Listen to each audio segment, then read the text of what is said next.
Hello, everybody. It's Cole here. I am just in the editing phase of the podcast. This is a post episode message. Um, in the editing, I just kind of discovered that there's been some issues with my end of the microphone, as well as some camera issues, and so we do apologize for this inconvenience. We're pretty bummed that this has happened. Um, Thankfully, there is still lots to be learned, lots to be listened to, and lots of good things that we had said that has still been picked up and has been thrown into this podcast. And most of the episode, the camera is working just fine. So it's mostly just the beginning, and the audio issues kind of come into effect about halfway. So we do apologize for this inconvenience, and we're still trying to figure out how to make this podcast the best podcast that we can make it. And that means cameras stuff's going to be very wonky sometimes, and mic stuff will be a little bit wonky sometimes, just as we try and figure things out and kind of get in the groove. And so we really, really hope that this podcast can be beneficial for you, and that this episode would just help you and your prayer life just a little bit more. So thank you for listening, and we hope that you enjoy our episode on prayer. All right, ladies and gentlemen, welcome back to Munch Chatter. Munch Chatter, that's right. Episode 7. Yeah, episode 7. We've done 7 episodes.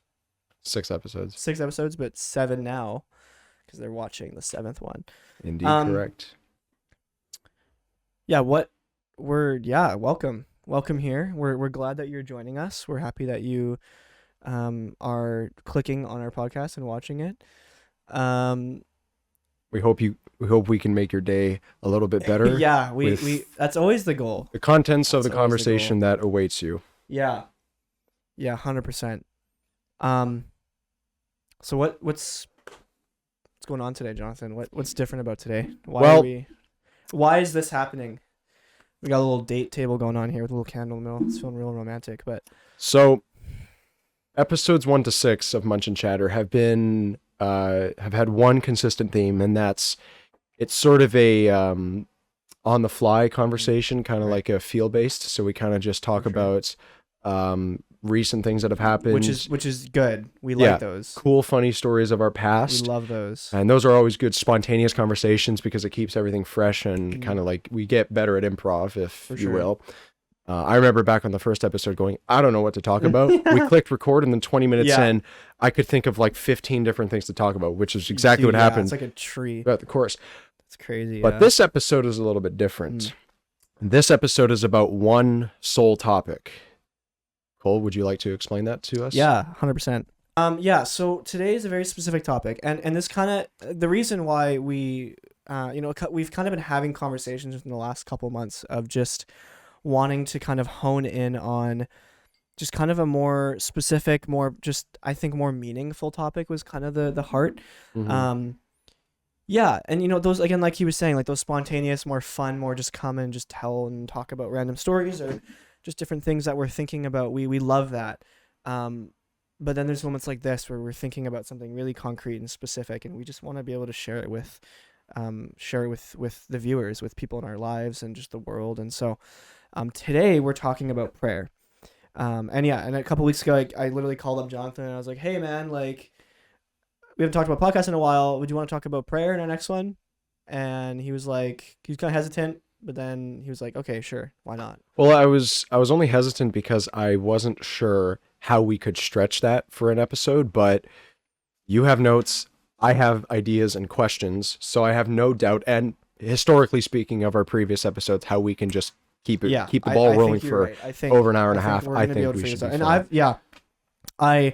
Because I initiated, I had already been doing a lot of research and have been doing a lot of research on prayer, and so you might see me talk a lot in at least in this episode.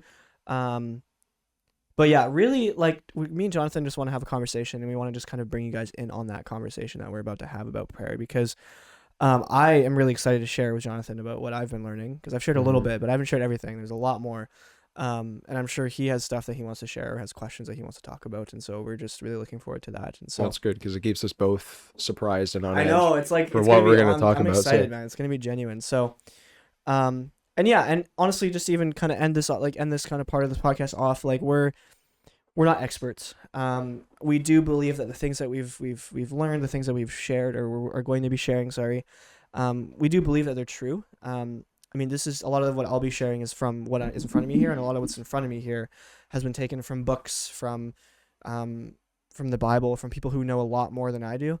But yeah, and that doesn't mean like, and this kind of goes for anything on the podcast, really. Like, things that we say might not actually be true, might not actually be accurate. We're just learning, we're just growing, we're just having conversations, and we're just kind of bringing you guys in on that. And so, yeah, as you guys kind of enter into this podcast, our hope in our heart is that you would learn something. But we also ask that, yeah, and it's funny, we're talking about prayer, but prayerfully kind of enter into this moment of just discerning, okay, what is real and what is not real, what is true and what could be not true. Take what we say with very careful discernment, but also with open hands and with an open mind of, this could maybe be right, and maybe there is something here that they're talking about. And so, as well as an open heart. Yeah. Because that's where, in my experience, that's where God is the most interested. Yeah. Right. He's interested in your heart. He wants to speak to you, but he also wants you to reply back and sort of understand where he wants you to go. But of course, you're always free to choose what you want to do, where you want to go. But I think in this episode in particular, I'm very, like, of course I might have my thoughts on what prayer are, how it's been for me in my experience, but there are maybe things that either I get wrong, or there's maybe ways to improve. And my heart is very open to progress my communication with him. And I also like to hear other people talk about their prayer experiences, how they pray, like the words they say, okay, and what they do when they pray, the setting. I think that's very important so too. Huge, yeah. Right, because if you pray in a loud crowd, most likely you're going to pray in your head because it's very loud. We're talking about that, yeah. Yeah, but anyways, yeah, kind of getting off topic. That's good. Yeah. And so, So welcome to our conversation. Welcome to our podcast on prayer, and we look forward to being able to. Sweet. Okay, let's get right into it then. So Jonathan, I want to just kind of start by, I think it would be good for us to talk about. I'm really excited for this, guys. By the way, I've been excited for this for so long. I mean, if you know me, I can see the grin on your face from a mile away. If you know me well enough, you know that I've been talking about this for a while. Well, because you were doing this on your Instagram page as well. I was, yeah. And so if you're watching and you contributed to the Instagram stories and stuff that I'd put out on my page, we're actually gonna be talking about pretty much each and everything that you have put on there. So if you put something in there, we're probably gonna bring it up. And so if that at all ropes you in, I don't know if we've beat the algorithm or whatever. They talk about this YouTube algorithm. It's like clickbait or whatever, but hopefully we've clickbaited you into staying and listening to the whole podcast, because that's what we're doing. We're here to get views and money. No, no, we're not. Only when we get big. Only when we, yeah. We'll talk about that when we, No, we're not here for that. Fake it so you make it. We're not here for that. I mean, Jonathan's not here for that, but I want to hear, Jonathan, about your just what has been like just growing up in your church, and maybe even tell us a bit about your church, and I don't know if you want, but what has been your just experience? What have you believed about prayer? What have you seen just in praying? Just kind of briefly tell me a bit about your background and upbringing, and just kind of what you. Sure thing.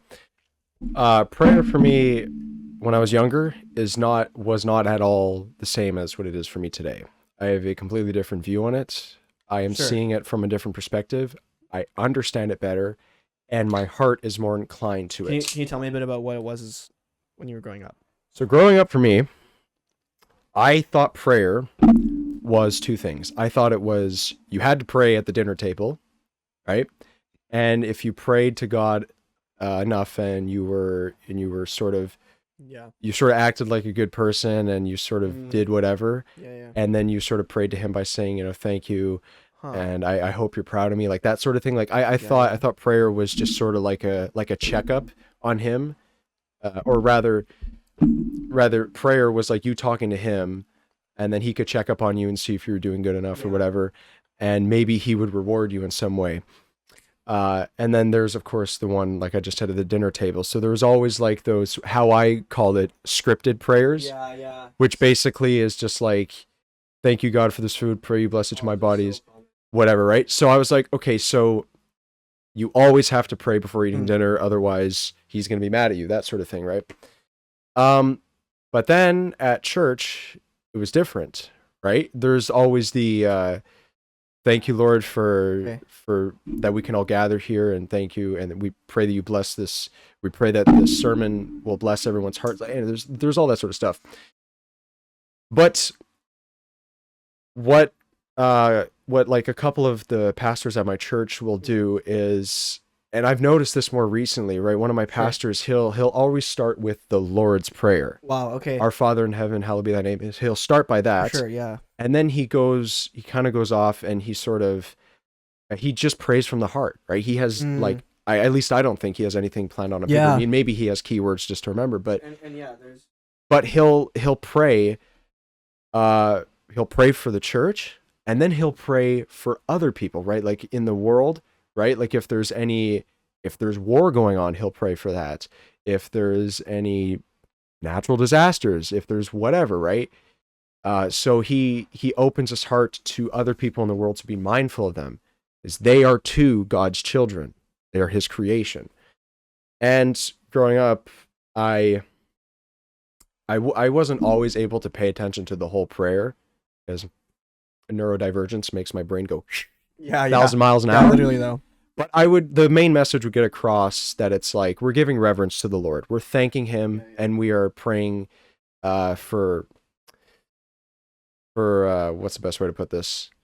For him to bless us and to bless others as well. And by doing that, we are openly communicating with him, and we are trusting him. We are trusting in him that he will provide, but on our end, we have to provide as well. And I was going to say something else again. Right. And then through my teenage years, that's just kind of how I viewed it. But then as of recently, I realized, wait a minute, is prayer something you do at a specific time of the day in a specific setting, and you have to say specific words, otherwise God is mad? And then I realized, no, it's not. Because at young adults, at youth group, at whatever, wherever I was, right? Like even being with you here tonight, right before the episode, the more research I've done on it, I came to a realization that prayer can be in groups. It can be at church, at the dinner, whatever you want, but it can also just be by yourself. Because what prayer is at its core is communication with God, communication with the Lord. So you can be by yourself, and whether you want to thank him for anything, whether you want to pray for a blessing or pray that he will guide you down a certain path, right? You're allowed to do that. But one specific example I have, oh no, it's lagging again. Lagging. Yeah, if you're watching on the camera. I think it was frozen a little while back. Okay. So, anyways, last thing I was going to get on about my personal prayer experiences. Yeah, so growing up, I just kind of felt that prayer was something scripted, and it was something that was very situational. That's kind of like the nutshell of it. And then over the course of this year, I started to notice that no, prayer is something that can be done by yourself. And it is an honest conversation with the Lord where you're inviting him into your heart, and you want, like, it can be many things. It could be you're repenting of something. It can be you asking for something. It can be you thanking him for something. But another thing as well that I found is you don't necessarily have to sound professional, because the words that come out of your mouth can sound good, but God sees through the heart. So I've had many prayers where I don't sound professional. I speak to him like he's my friend, right? Like I speak to him like he's just standing right in front of me, and I'm just straight up honest. I'm like, God, I don't know what to do. God, I'm really angry this week. I'm really stressed. For sure. I don't know what to do. I don't sound professional. I don't sound like I'm speaking to a king. I sound like I'm speaking to my roommate or my friend. I'm just like, I really don't know what to do. You say you have a plan for me, but I don't see it. I don't know. Like, can I trust you? I'm not sure. I really don't know. Like, I'm honest. Right. And then there was another one where when I was in Nelson for a week, way back up in the summer, we were making dinner in the house, and I went outside. I had a drink in my hand, and I looked up at the stars, right? Because it was completely like pitch black outside, and I just looked up at the stars, and I went, wow, you made all that. And then I was just kind of like looking around. I was like, and I have these friends here with me. I got a car. I got a lot of good things in my life. Like, thank you. Well, how beautiful is that? And I was just like, what a beautiful moment. and for me, Yeah. Jesus was right in front of me. I couldn't physically see him, but I felt his presence. I was just like, That is so all right, cool. God, what next? Like, That is so what do you got planned for me? Right. So I have the moments where I thank him, where I'm in reverence, other moments where I'm upset and I'm stressed, and then others where I'm just like, you're right here. You're with me. Dude, you've nailed it. Yeah. There's also a Camp Squee example I could bring up, but Yeah, we'll matter. talk about that. Yeah. I think one of the things you said was, I don't remember who said this. I think it was, there was a book I was reading called Beholding, by Strahan Coleman. And That is good. yeah, the drinks are pretty good. Hey, and he said something about how prayer is joining a conversation, not starting one. Wow. You had said something. Isn't that insane?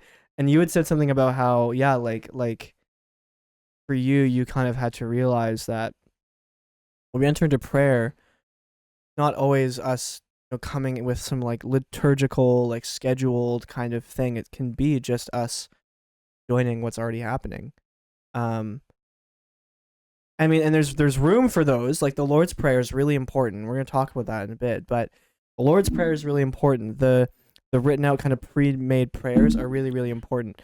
But sometimes, like at that moment you just had with at Nelson, where you just described, I think at the core, I believe after all of this, after all of what I've read here, I think that is actually what prayer is. And we'll talk about that, but I won't talk about my experience with prayer growing up. Very similar in the sense of, I think our church really believe. I was always taught, I don't know, just this classic like, oh, like you got to pray for things, and then you got to pray for this, you got to pray for that, and kind of this like, you need something, pray about it. So if I was, let's grow a heart of peace.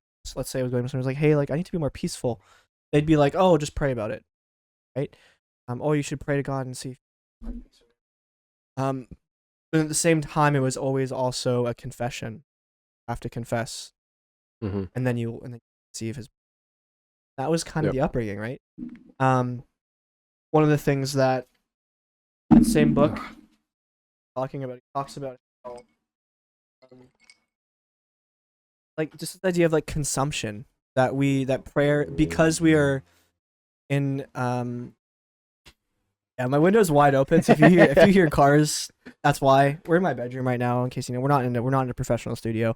We're not in the outdoors anymore either, no, we're not in the outdoors. That was sick though. I want to do that again.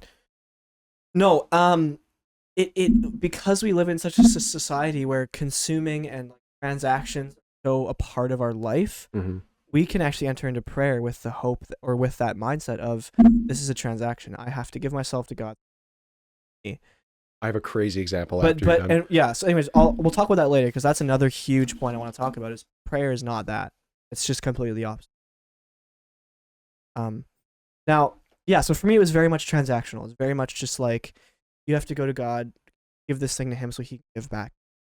And there's some truth to that, but that's not the full thing. It wasn't until I think within the last couple years that I started to maybe realize, just maybe prayer wasn't just transactions. It was just sitting and looking up at the stars. Maybe it was some more than just transactions. But yeah, growing up, it was very much just kind of like that. So it kind of caused me not to really see the value. I would do it, and like often if there was big things in my life, there was one time as a kid where I really, really wanted an Xbox One. This is actually crazy. I really, really wanted an Xbox One. And I mean, this isn't going to happen if you're watching and you're like, oh, oh, like PS5 is coming out or whatever. I don't know what. God, where is it? Yeah, sort of thing. But the story is kind of crazy because I prayed for an Xbox One and I prayed like a lot for it. And then like a couple months later, my mom got a call or like an email from like an acting agency, and they were looking for people to like disabled people specifically. They were looking for, you don't know, I have one leg, disabled. So that's why you should watch. No, this is savage. Oh The man, handicap pity is crazy. No, spare some change, sir. yeah, yeah. The donation link will be in the description. Help me fund a new leg. You got fund my next leg. You got like a Patreon set up, or Yeah, Patreon. No, yeah. So, I did this acting thing. I was like an extra job. So it was just like a guy in the background, and I did like a couple days of this, and I got like $100 from it. And so I was like, wow. I was like, yeah, I'm actually just gonna use this $500 to buy an Xbox One. And then when I sat and had an Xbox One, I was like, wait a second. Just like a year ago, I was praying for an Xbox, and I just really have it. Like, thank you, God. Like, that's crazy. So I'm not saying God's gonna give you an Xbox One. I do think He cares about things that we desire and that we want. As long as they're not down spiritually. And the Xbox One did bring me down spiritually, so I don't really know what happened there. Could have just literally been a coincidence, but I don't know, right? But my point being is that was kind of what prayer was growing up. So, yeah. And then recently my church has kind of started to enter into a state of what if prayer was more? What if prayer was just sitting in God? And what if? And we do some liturgical things in terms of just read out prayers, or like as a church we'll do like the Lord's Prayer prayers, and those are really cool. But yeah, I think the best way I could describe it, I'm gonna be using two big words. Good, I'll clarify what these words mean. I'm gonna be using two really big words throughout.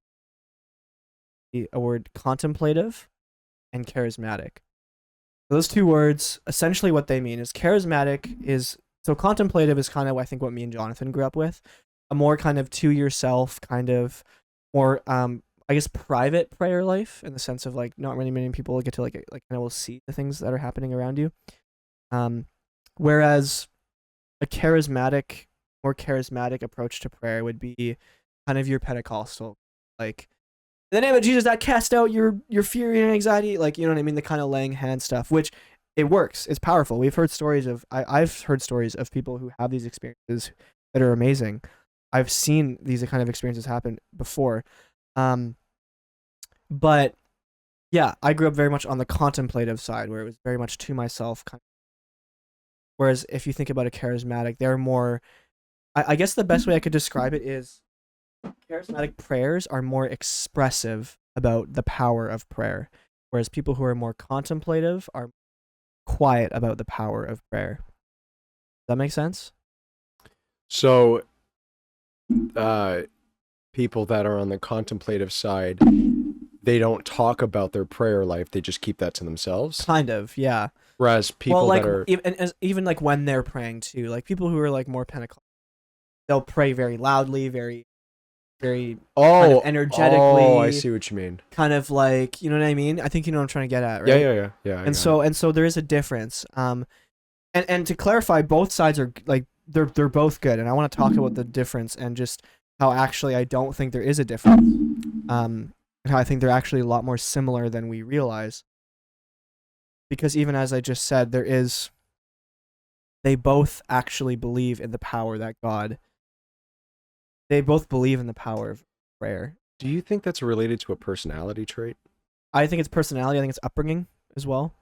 It's interesting though. I have a recent friend that I've made who grew up in a very kind of conservative background, but is now, I think, going to a more charismatic of like believers. Yep. And I'd be curious to know how that transition was actually, but they've also adopted a prayer life. think maybe, I don't know. But yeah, so that was kind of my upbringing on prayer. It was a more contemplative, more kind of transactional, like we just talked about. Yeah, we have a lot of things to cover, so let's move on to the next part. And the next thing I wanted to talk about was Lord's Prayer.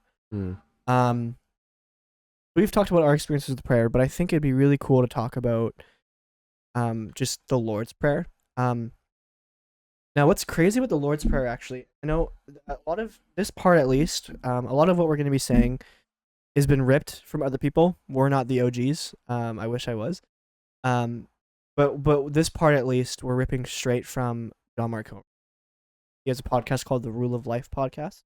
By the way, everything that we quote all going to be in the description below. So if you want to check it out for yourself, if you want to read it for yourself, do it. I would recommend a lot of really, really good things. But yeah, so Rule of Life podcast, the first episode on prayer. They have a kind of like a four-parter on prayer. In the first episode, they talk about something that is really, really powerful. They kind of talk through the Lord's Prayer. And one of the things that John Mark was saying about something that's kind of crazy. I don't know if you know this, but think about, do you remember what happened before the Lord's Prayer? Like just specifically the conversation that led up. Well, it was the disciples talking to Jesus, like just like in a group, Yeah, yeah. and they were, or I think, wasn't Jesus trying to get them prepared for like healing and all that sort of stuff? And then Sure. the I don't remember context, specifically what was happening, but I just at I least just in the remember. scripture there was something that was said. Do you remember? Someone said something to Jesus. Oh, yeah, well, it was one of the disciples. Yeah, they were talking about something beforehand, and then because Jesus had performed many miracles beforehand, and a very oh, that's what it was. The what would have been easily expected from the disciples is if they had asked him how to heal, or if they asked him to teach them how to heal or to cast out demons or whatever it was. But then the disciples said, "Can you teach us how to pray?" That's crazy. Out of It, all the things they could have asked him yeah, for help on, they chose prayer. teach us how to pray. So clearly there was something valuable about prayer. And yeah, I think John Mark Comer said, he was saying how at least rabbis, like teachers in that time, they would often have um they would all have like their own creed, kind of their own like creed as in like prayer. Each rabbi would have their own prayer. But I think there's a lot of cool things that are happening here. I think one really cool thing is that this disciple is acknowledging that Jesus, you are my teacher. Tell me how to. What is the creed? You, the way that you do things. But then two, he's really emphasizing the importance of prayer. Yeah, I don't know. That's just so cool. Um, and then yeah, and then he delivers this amazing just this amazing prayer for us. Yeah, I don't know how you want to do this. I think I'd love to just even go through line by line and Well, first of all, where are you finding that so verse? yes, this is in the Bible, obviously. Matthew 6 verse it starts with verse 5, but the Lord's prayer itself starts on. So, yeah, just if you look at if you look at Matthew 6, it's there. Um but yeah, I'll read the first line. And this is kind of what he says. He says, "Our Father in heaven." This is Jesus talking. He's teaching us how to pray. He's giving us a blueprint for prayer. And I really want to emphasize the importance of this. Like God Himself, Jesus, is telling us how to pray. And if we know that prayer is in being in conversation, being in community, communing, just being in the presence of God, this is super important for us to pick out and like to like look at it. Um, but yeah, our Father in heaven, hallowed be your name. I'm gonna pause there.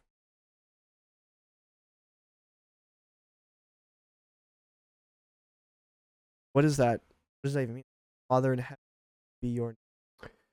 Means you're acknowledging, well, I guess literally, his name is holy.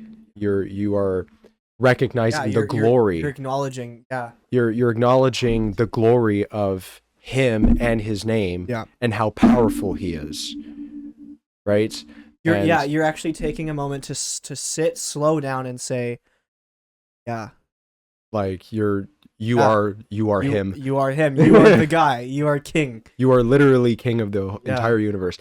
Um, just one thing about that line though, hallowed be your name. They're right at the start of the Rule of Life podcast, the first episode of the prayer one.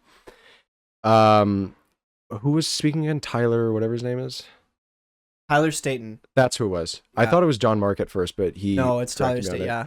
He right at the start of the podcast, there was a clip from like halfway through the episode that was kind of like used at the start, just as like a I guess what's the word? A sneak Advertising. peek. A sneak peek. Yeah, a Yeah, little there you go. teaser. I get you. Teaser of what the episode had to contain. And it caught my attention super quickly because what he said is like, hallowed be your name. He goes like, if I don't start my prayer by saying that, Wow. then that means my prayer is starting by me being in the world. And that basically means that if he's praying to God for clarity of a situation that is happening in that precise moment, then the prayer is based off the reaction of the circumstances in what he's surrounded by compared to the reality of who he's speaking to, the creator, his God. What is happening? It's working though. If you're watching the video, Whatever. Okay, we're that sorry. works. It's gonna be it's just really wonky. As long as the audio is completely crisp, The audio will be that's fine. what's Audio will be important. fine. Yeah. Yeah, and I think, and Tyler Staten also said this. He said, I don't know if he was referring to this line, but just that foundation of just acknowledging the presence of this idea that hallowed be your name, and even just further than that, like you're here. You're here with me. You've always been here with me. Want to be here with me. And one thing he said about prayer, that and or not even about prayer, just about, I think generally, like, no, I think he was saying about prayer, but prayer is an attempt to, sometimes it can be an attempt to narrow the gap. It's like narrowing the gap between knowing when and when you aren't in the presence of. When we approach prayer, it's almost this heart of, okay, I like, and that's the whole idea of like praying ceaseless. That idea of narrowing when. I don't know if that makes sense, but I think that first line really kind of, I think, it acknowledges and narrows that gap of. Oh. And we'll talk more about that because there's, I think. What do you hold on? Narrowing the gap between when you are and aren't in his presence. No, it's not that. It's narrowing the gap between knowing when you aren't. Because it's so easy in our life, and we're gonna talk about this later. Because I don't think prayer. I want to talk about praying. Really talk about anything in the podcast, really. But just this idea that I at work packaging photos, and I could be praying. I think I know where you're going with this. That it doesn't even matter, and it doesn't have to be this crazy words kind of thing. I could be praying when I'm having a meal with my friends. I could be praying right now. And I'm going to talk more about that, because if prayer is just communing with the Lord, he's everywhere. My attempt should be to narrow the. I don't know. Anyways, we're going to talk about that later, because I have a lot of thoughts on that. They're a little bit jumbled up right now, but continue to talk about hallowed be your name. So do you have any other thoughts? That's probably it.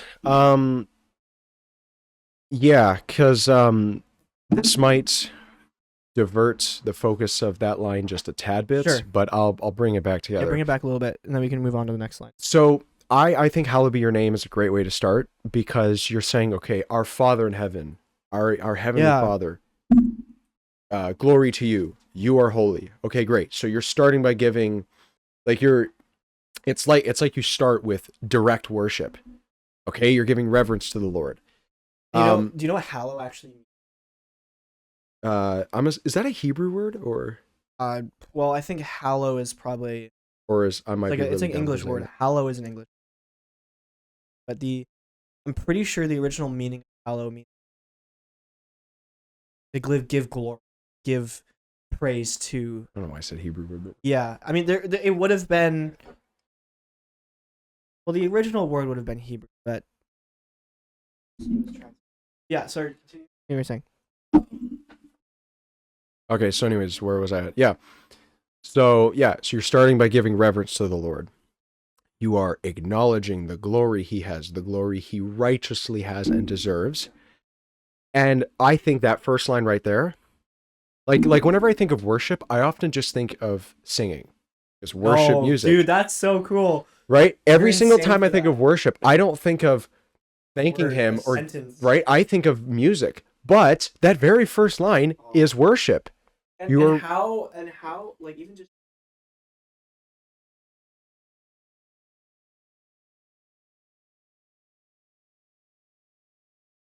that heart of like you. Ah, But I think as well with that first line of prayer, um, that's important too. But there is with prayer, you can also start the conversation. Actually, I'm getting a little off track here, so yeah, whatever. we should probably bring it back because we can talk about all these things. Yeah, I We're gonna will. come- I we have a will lot. mention. We have a lot, but yeah. I'll mention direct worship by starting off, and then sort of. Anyways, we'll get into it later. Sure. So the next line, I'll talk about this next line. Your kingdom come, your will be done on earth as it is in heaven. Now this is just a perfect pairing, I think, with with the hallowed be your name, because what you've done with this prayer already, you've acknowledged our Father in heaven. Hallowed be thy name. The idea of you're giving honor, you're giving glory, you're saying, God, you are good, you are here, and we love you. But then it follows by saying, Lord, because you are so good, I want your kingdom to come. I want your will to be done here in my heart and on where I am right now on earth as it already is being done in heaven or has been done in heaven. You're continuing that acknowledgement, that just kind of humbly kind of coming before him and saying, you know, my way is not the right way. The way that I'm living, the way that I'm doing things, it's not right. It's not going to get me anywhere. I actually need you to come and come and let your kingdom come. Your kingdom come kind of meaning, Lord, help me to be a light. Help me to be an example to those around. Because that's the whole idea of kingdom, right? Help me to be a light to those around me. And then your will, like, Lord, my will not be of the best. That just... It's actually interesting that the word will. Oh, something's going on out there. Anyways, yeah, if you guys hear sirens, they don't. it was Cole, not me. Anyways, Cool. wait, are they driving down this street? Yeah. Yes, they are. How much you want to bet it's? Two? How much you want to bet it's the bridge? Three? Was it 3? Yeah, I only saw 2 so far. No, well, there's more. I think they're probably going. Anyways, yeah, that whole word will, let your will be done, on earth as it is in heaven, right? It's just like you said, he has our best interest at heart, and when we say that, Yeah, we are giving up, dude, our That's desire. We're surrendering our will to do Yeah. things our way to live life on our terms. We're saying, okay, God, the way my life is going right now is not good, and it's because of the decisions that I am willfully and knowingly making. Okay, I have tried to level up in the world by doing this and that. I thought that this job was going to help me be happy. I thought that going out on a date with this girl or this guy was going to make me happy. Whatever, right? And sometimes you just got to pause for a moment and you got to say, okay, God, my way isn't working. Maybe there is a way for me to have a good job and a good partner and I think right, but perhaps I'm taking things too quickly. When you surrender your will, you're basically saying 2 things. God, the path you have ready for me, I'm willing to take, and number 2, I'm willing to wait for what you have ready for me. Yeah. Because oftentimes we like to rush things in life, and when we rush things, oftentimes we're either dissatisfied when we gain the reward because we either got there too fast or we didn't get it the way we wanted to, or because we were going so fast, we didn't get the reward we wanted at all. Right? Because we always, and I think this prayer actually, what it does is it brings us to the, because, and I heard something, enemy, the way the enemy tricks more often than we realize, he'll get us to think where we should be, Mm-hmm. or about what we. Yes. Whereas God is more focused on. I think you mentioned that in the last episode. I don't know if I did, but no, you did, yeah.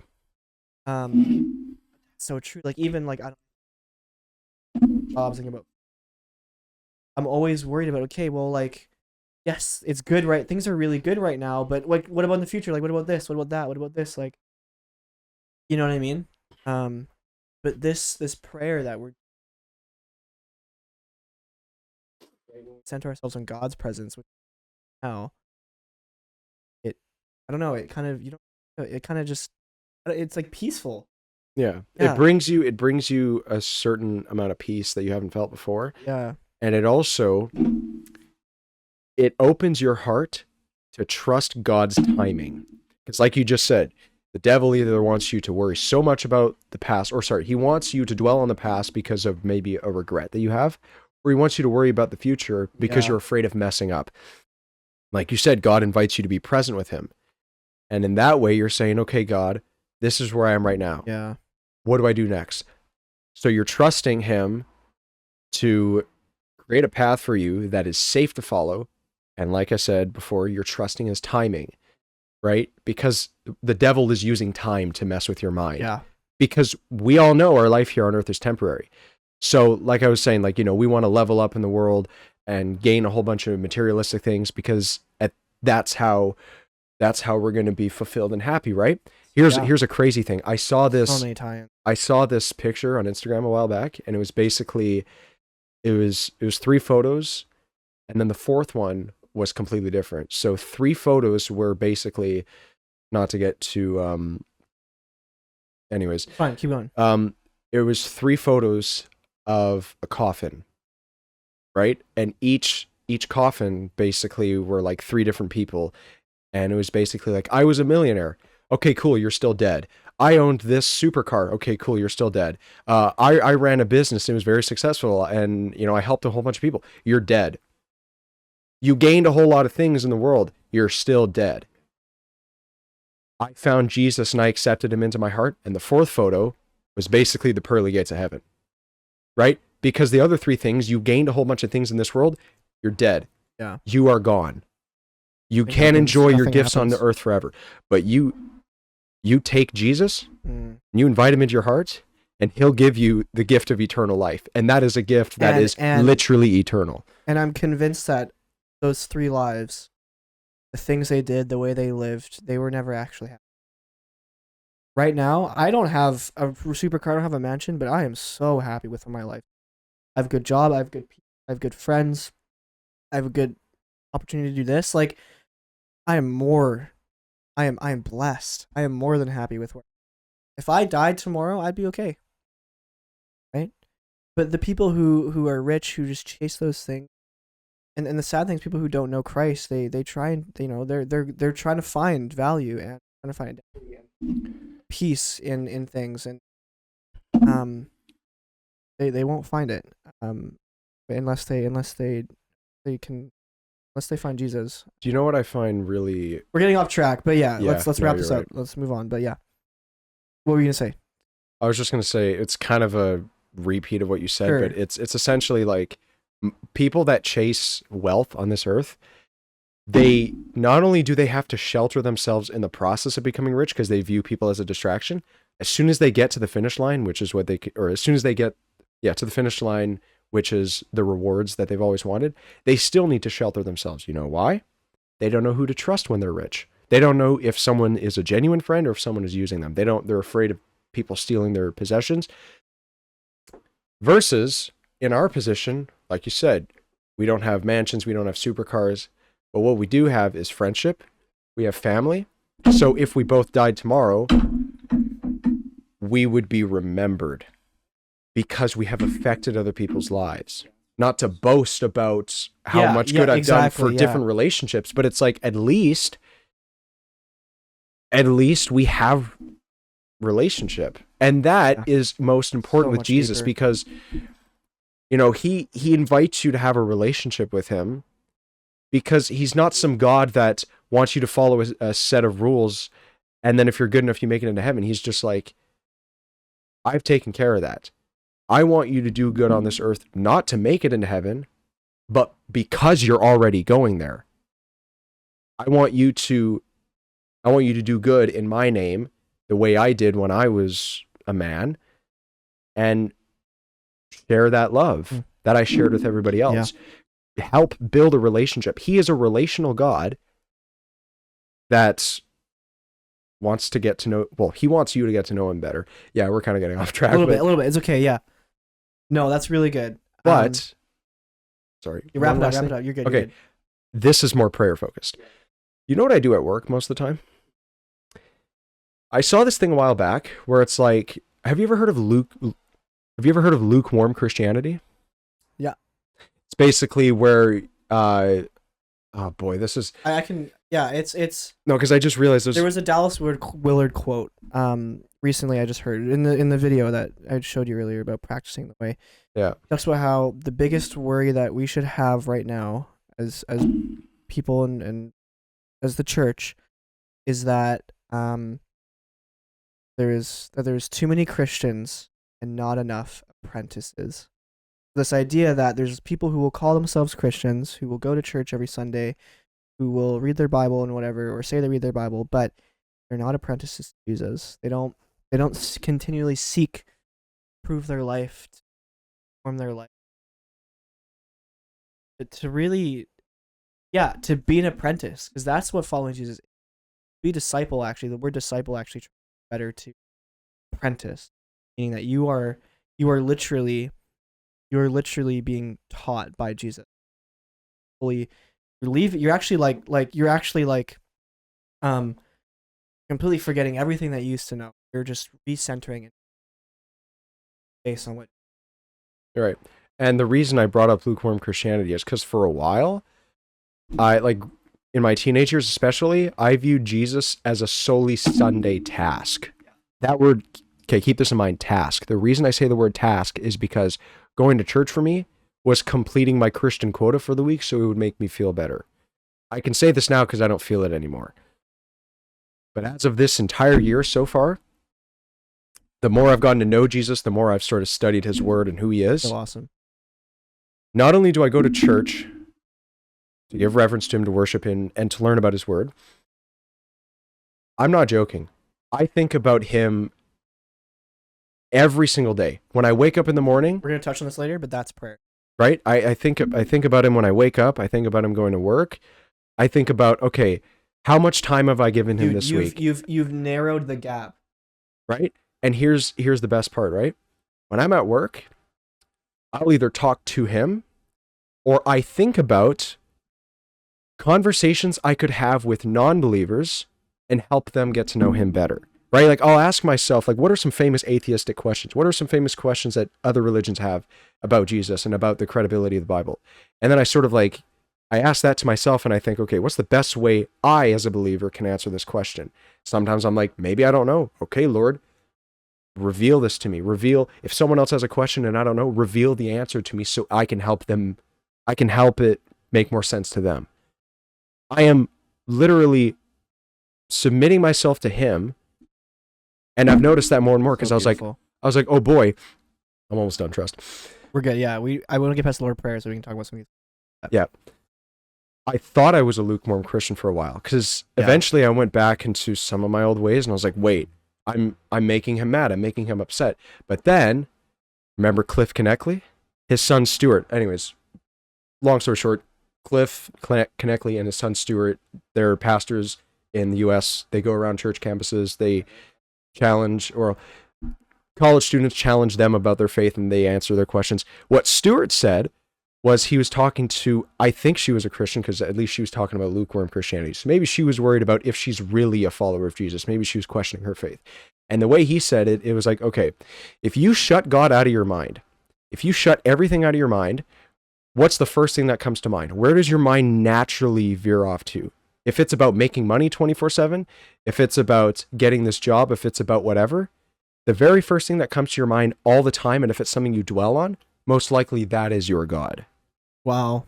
But if your mind naturally drifts to Jesus, the way I feel mine is doing more nowadays, he knows where your heart is at, and it's set on him. Beautiful. Anyways, Yeah. that was a very long way of There was a quote by Brother Lawrence. Guy named Brother Lawrence. I'm not going to explain all the story, but he's a really cool guy.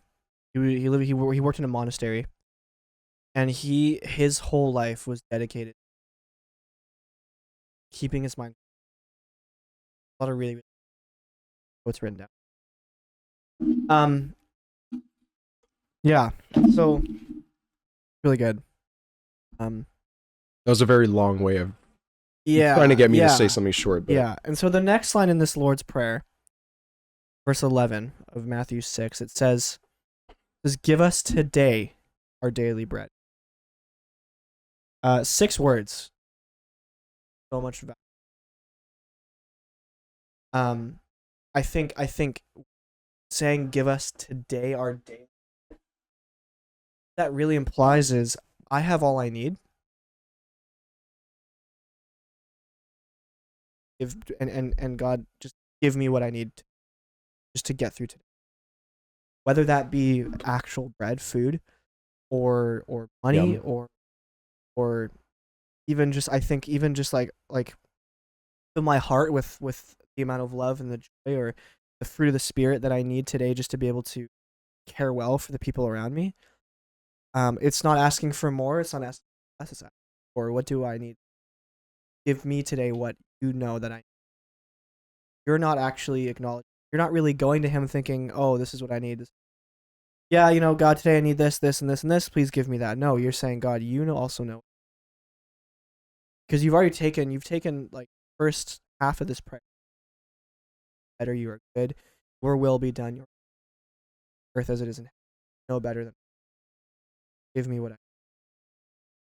You know what my day is. Give me what I need. That's amazing right there. And the amount of times that I do that now, every morning, I'm like, Lord, I don't want to think about tomorrow. I don't want to think about yesterday. Give me what I need today to love coworkers well, to be able to just work well. And the amount of times that I've just seen the deliverance, I'm so much more aware of it because it's not focused on what I think I need. It's focused on it's more focused on what God knows that I need. It's just, yeah, it actually is. Yeah, isn't that powerful? It is, and there are moments throughout my life. Well, I don't know why I said my life.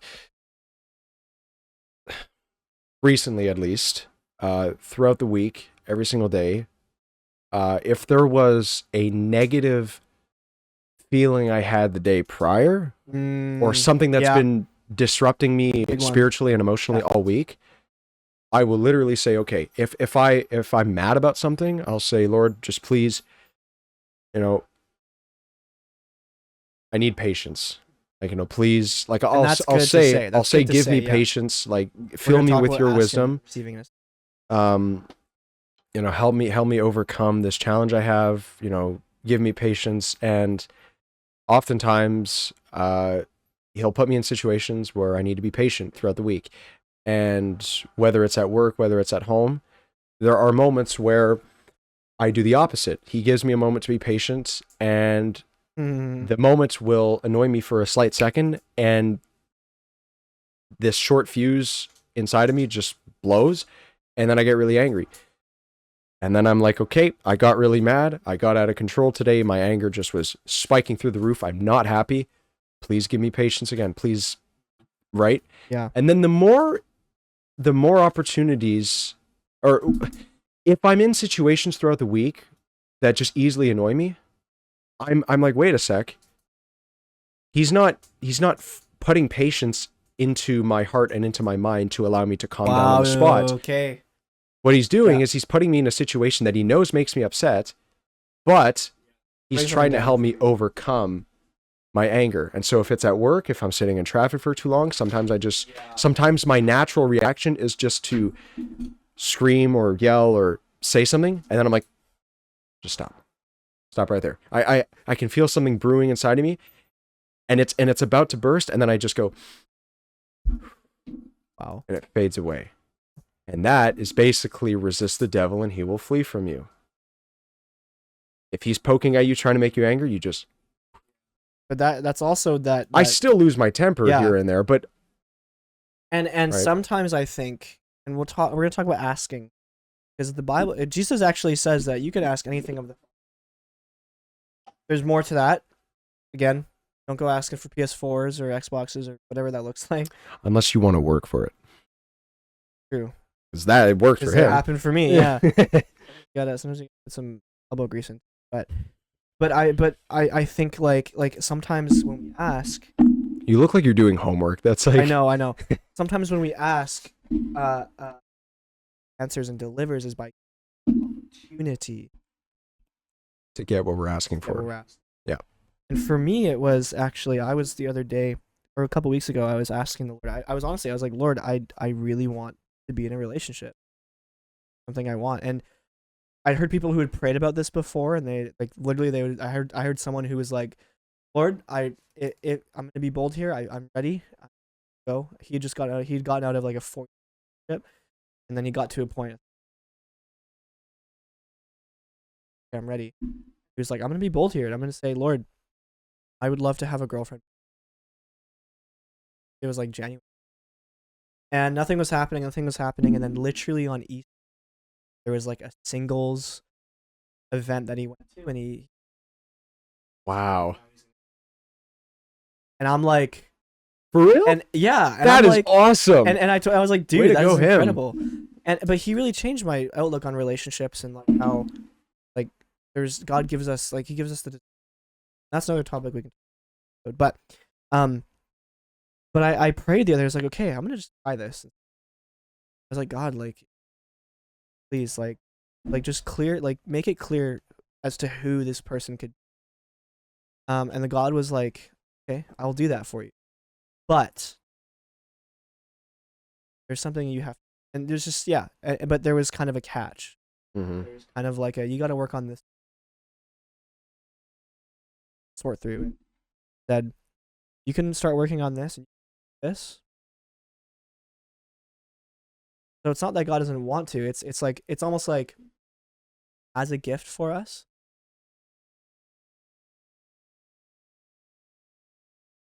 You know why he does that? At least the way I look at it is because there's this common presupposition that people have about God where it's just like he gives you everything and then he gets all the glory. And it's like, sure, he can deliver gifts in your life and you will give reverence to him. However, I believe wholeheartedly that the gifts he gives you is also a result of your faith and your, what's the other word I was looking for? Your commitment to the task at hand, like getting what you want. Because he wants you, that, though. Yeah. I believe that he wants you to work for what you want so that you feel like you've earned it. Because there's satisfaction in that. Yeah. Exactly. Because what you're doing is you're saying, okay, God, I want a relationship. And he's like, I have that ready for you, but clean up this first, and then you'll be mentally prepared. So you clean up whatever is wrong in your life, and then you're like, wait a minute, I got rid of this toxicity, and now I can handle. It's not that I just received a girl and that I got in a relationship. 100%. It's because God's like, this is actually going to make my because gift. You have more clarity after the fact. And I think in this situation, he was saying like, this is actually like, if I give you this gift now, this thing that you're living in right now, actually going to ruin your gift. Exactly. He's trying to get you to get rid of the toxicity so you can enjoy the gift more. And I've seen. Or maybe he's trying to get you to overcome laziness so you can work for it, right? Like if if you're skinny or if you're overweight, it's like you can't just say, God, I want a fit body. No. Yeah, you have to. You go to the Yes. gym and you work out, because Yeah. then it trains your body and it trains your mind. And then here's what I think as well. It's not just about working to get to the goal. It's about commitment to continue working after.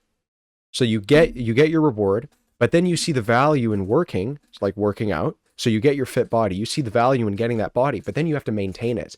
So you consistently go to the gym and work out, so you maintain the fit body you want, and so on and so forth. Yeah, 100%. And yeah, we'll talk more about asking and receiving it. But yeah, no, that's really, really good. To wrap up the Lord's Prayer, the last, we'll kind of quickly speed through the last 2 lines. No rush. I wanna, yeah, no rush, but we also have a bunch of questions to go through. We saving that for the after intermission, or? Yeah, we'll do a short intermission after the Lord's Prayer, and then, so verse 12, it says, "Forgive us our debts, as we also have forgiven." Now, it's powerful, but it's interesting because it's almost assumed that both of those things are gonna. It's assumed that in our forgiveness we are going to. It's not even like a now forgive. No, it's like assume that it's gonna happen. It says You're so right forgive about us our that. debts as we also have forgiven debtors. It just assumes that that's gonna happen. And so it's really interesting because it's like, no, this is not an option. This is we have to. Right? If we're gonna receive forgiveness, it's not an option for us to forgive others around us. We willingly have to. If we don't, it'll be very hard for us to accept forgiveness. But it's crazy. I love how that's in the prayer, because it's just that example of like, yeah, Lord, help me love. Because I mean, there's always things that people are gonna do that about. It's like, no, Lord, help me love, forgive. Thank you for your forgiveness, so that I can now forgive others, kind of thing. Right? So cool. Because it's a response to his love. It's like, you've been fair to me, like you've forgiven me, so now I'm gonna do what's right and forgive somebody else. And who am I to not be fair to others? Exactly. Right? Like, if you, the God of all, the creator of the universe, who's perfect, can forgive me, one who's not perfect and who has a sinful heart, I have to. Like, it doesn't make sense for me not to. Like, Others, you know what I mean? if a perfect being can forgive an imperfect being, said imperfect being has to forgive another imperfect being, right? Yeah, so that's what's really powerful about that line, and I could go more into that, but let's kind of bring it out. Let's kind of fly out of the Lord's Prayer a little bit. And so verse 13, it says, "And lead us not into temptation, but deliver us from the evil." Yeah, just beautiful imagery of Lord, protect me, keep me away from the.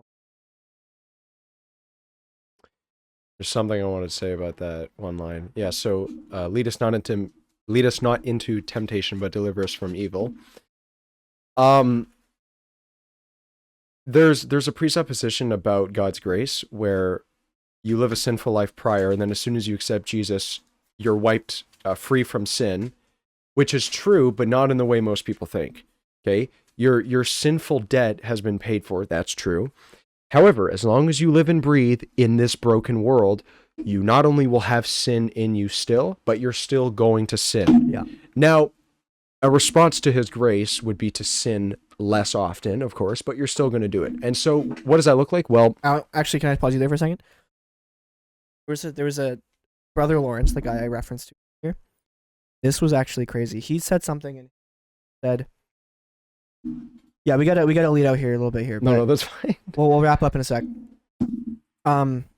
He said, and he wrote a book called Practice. He didn't write a book. A book called Practice. Collection of down had said whatever in conversation with him. And one of the things that he said was that when I sin, I do not hesitate to run back into, because I know my heart, I know who I am, I know what Jesus and what the Bible says about us as humans, the only thing I know how to do is sin. I don't want to do it. I don't choose to do it. Or no, sorry. I don't abuse God. I don't take advantage of God's grace or mercy. But what I do is I don't hold back from back. But I also don't hold myself back from accepting his grace and his mercy. And just this idea that like we are going to sin.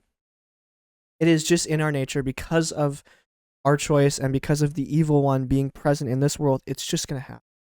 And we actually, in order for us to really come to terms with, and it comes back to that forgiveness piece, in order for us to really accept the forgiveness, we actually have to come to terms with the fact it's just going to happen. If we can't come to terms with that, we're actually not going to be able to come to terms.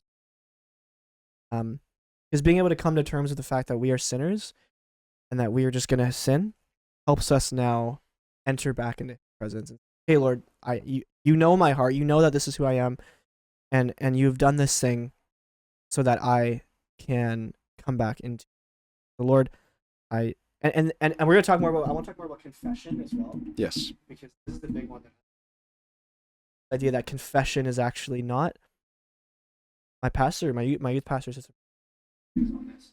Matthias is his name. I told Matthias that I would be quoting him. That I would quote his thing, and I'd say, yeah, it's being stupid. Like I said, as long as the audio is confession good. is actually, because there are sins that we commit that we don't even know about. We don't confess those.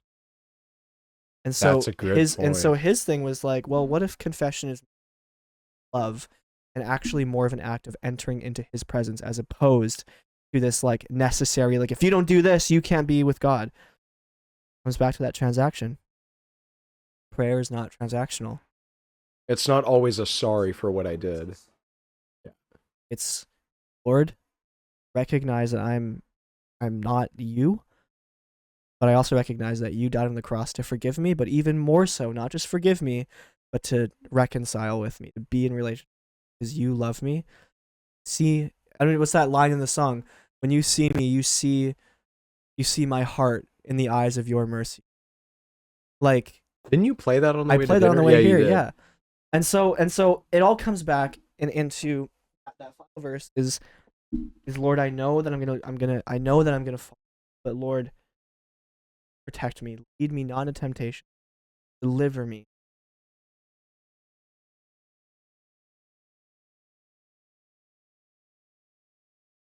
Yeah, you pretty much nailed it right on the money about what I was going to say, but I think the only thing I would add to... Yeah, final thoughts, we'll do it.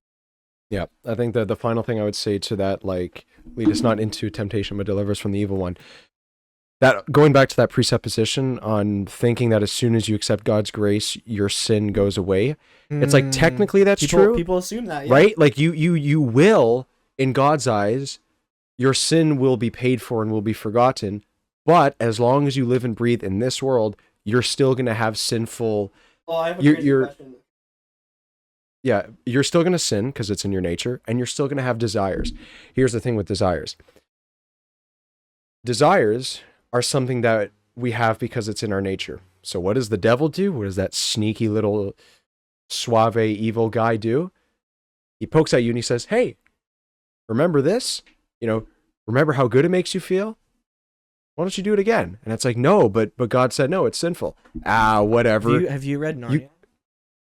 And Witch in the Wardrobe? No.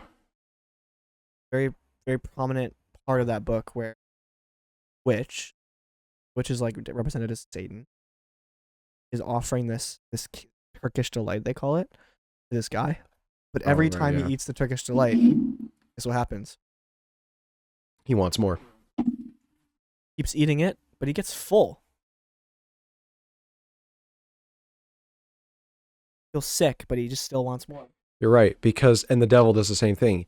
He will tempt you with your fleshly desire, and he'll get you to do something that is evil in God's eyes, give you the illusion that it's going to satisfy you.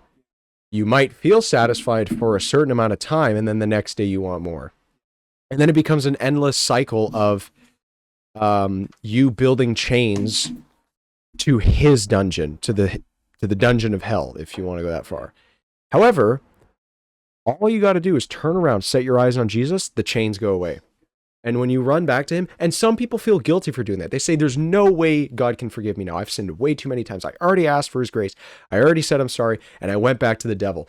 No way God can forgive me. Jesus is standing there. You know what's funny about this? The further you run away from God, the further he runs to you. Jesus runs back to you with his arms wide open. Crazy. Right? He's following you. Of course, you have free will. You can do what you want. And he respects that. But if you turn around while you still live and breathe in this world, yeah, and in your heart, you want forgiveness and you feel really bad about what you've done, he won't condemn you. Right? What did he do? What did Jesus do to that woman in the well who was like an adulterer? Did he condemn her? No.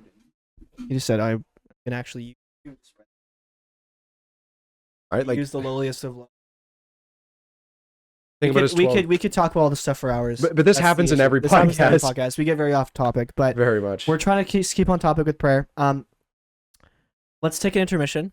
Wait, what about the last line of the prayer? Or do you want to do that after? The last line is not. I know what the last says. For thine is the kingdom. Yours is the kingdom and the power and the glory forever. That's what it is. Says it in my. And that closing line is saying, basically, like, this is all yours. Everything that we have, all that I have right now, it's all yours. Take it, hold it, use it. I think it really just ties everything together.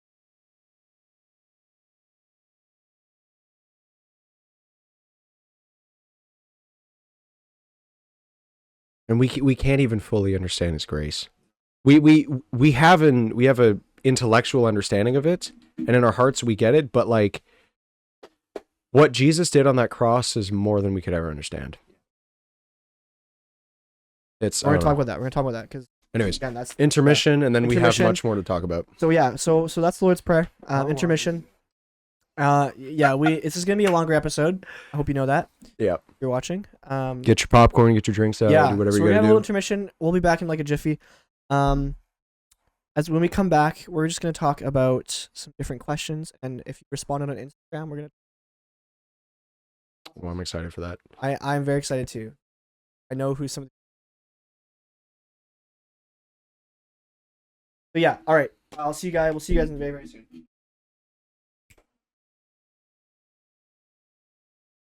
We are back. Hold on. All right. Well, welcome back. For us, that was about 10 minutes. For you, that was like a second. Yeah, I don't know. The cuts are probably going to be a little bit different. I'm hoping to put some cuts. Yeah. So I over the last couple weeks, I've been doing some things on my Instagram story. Basically, I kind of go through. I just put some questions out. I have a couple things that I'm, just ways of collecting, just questions, challenges, even just insights on what prayer is, and there were some really cool things that came out of some of these answers, some of these responses, and so we just want to take some time because a lot of these responses actually cover a lot of what I would want. And yeah, and as we head into these responses, I want to just even start by saying all the responses I got, they were all completely true. Everything that was said in those responses, there was truth in them. But I think there's more. Some of the there can be more to that response. Your prayer life. I don't want to say it could be better, because that's kind of a crass, kind of a rude way of saying it. But I think it would be more of an encouragement of saying, I think God has something really, really into. And so I actually want to talk. The first thing I want to talk about, and this was something that actually kind of bothered me. It really just actually like not bothered me, but I was thinking about. And I actually had to talk to my youth pastor about. And I kind of asked this question of why do you pray? I had a lot of different responses. Pray. And one of the responses was, sometimes I just pray to sit and be in the presence of God. I like it and he likes it too. And I'd kind of put that response on my story, and I said, yeah, sometimes God.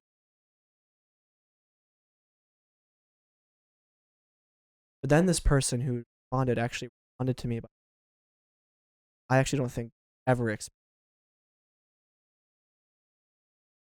And this was where I got really interesting. I'd love to hear. They were just kind of like, oh, like, I think God just wants to stay with us. And so, I yeah. have something for later. And so, yeah. And so I at first, immediately, I was pretty shaken up because I was like, no, like my heart was already like, no, that's not true. And I talked to my youth pastor about this. I couldn't quite put it into words, but I was trying. My youth pastor, his name's Matthias Eckert. If you're watching or listening, shout out. But he said this. When let's take any relationship. Use the example of his relationship. He has a relationship with his wife. He talks with his wife. He communes with his wife. Spends time with his wife. Talk at all. But in that relationship, sometimes his wife might say to Matthias, say, yeah, I think.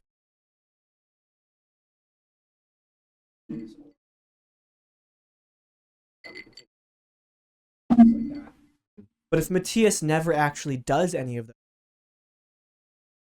I think there's a sense of he kind of downplays. He's saying, "Oh, I love you enough to just be with you, but I don't love you enough to help you out, to help you with your or to listen to your." And I think in the same way, if you care and love for someone, they'll care about what's important. Yeah. And so if we genuinely in prayer are caring and sitting in the presence of God, our caring love for God, as I love and care for my God, I'm gonna do those things important to Him. He cares about them, and it goes the same way. But I would never go as far as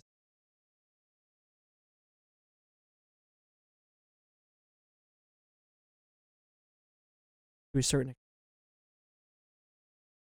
Yeah, I don't know what you think. In prayer specifically,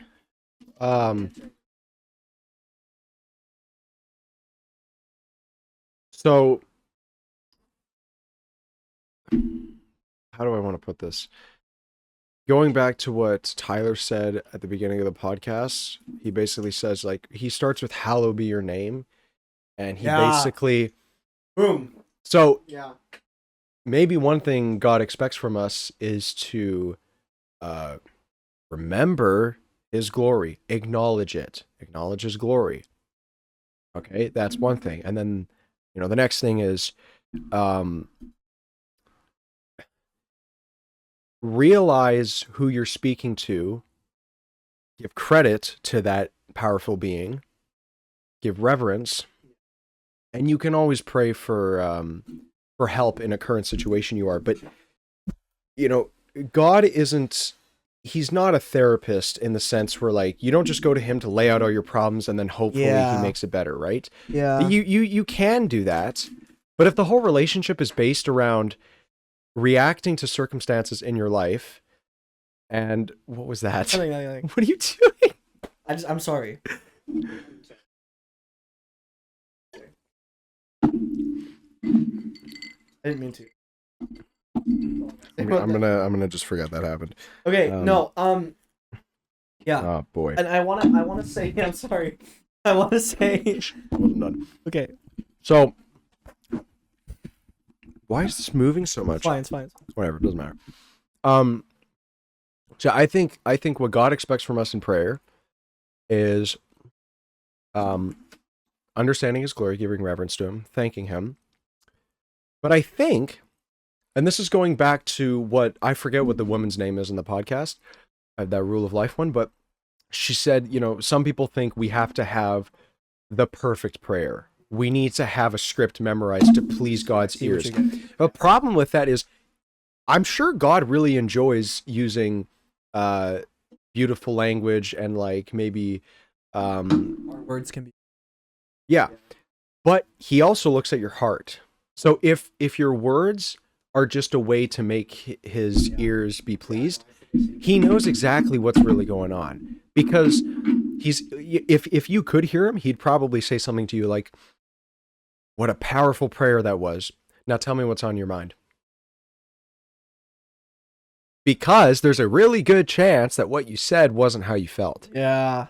So, what he also wants from you is for you to confess maybe something you've done wrong, maybe something someone else has done wrong. And then he also wants you to just be straight up honest with him. He wants your honesty as well.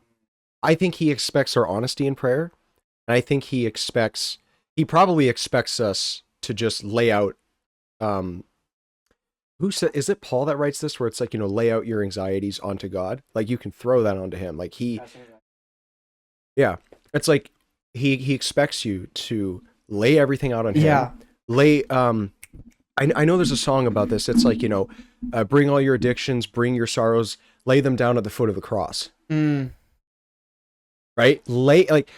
Come to him as you are. Be perfectly honest with him. Say, God, I really messed up. I'm really not doing well.